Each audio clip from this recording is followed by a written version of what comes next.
Hocam ilk önce aracımızın normal periyodik bakımlarını yapmamız gerekiyor ilk önce. Sanayiye gidip tekerleklerimizi, kış lastiklerimizi takmamız gerekiyor.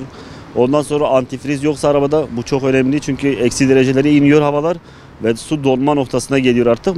Araba için çok zararlı. Bu antifrizi falan eklememiz gerekiyor. Ondan sonra yağışlı havalarda yer ıslaksa özellikle arabanın sürüşüne dikkat etmemiz gerekiyor. Çünkü arabanın kayma riski daha çok artıyor.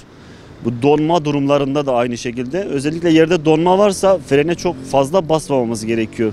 Kaygan yollarda özellikle. Kar falan don varsa yolda o durumlara dikkat etmemiz gerekiyor. Yani sürücülerin her türlü daha dikkatli olması gerekiyor kış aylarında. Sürücülerin bütün algıları açık olacak. Herkes dikkatli olsun. Daha güvenli bir sürüş için daha dikkatli bakımlarımızı yapalım. O şekilde yollara çıkalım. Yağışlı havalarda vesaire kaza oranları arttığı için bununla ilgili birkaç açıklama yapacağım.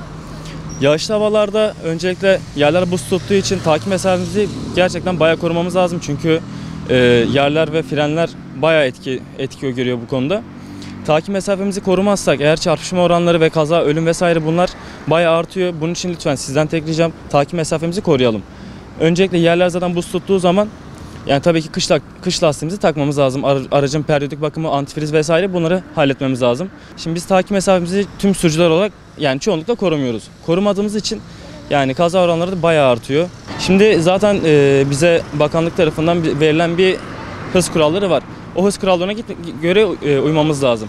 Şimdi biz bu hız kurallarına uymazsak eğer dediğim gibi takip mesafesine uymadığımız sürece kaza olur.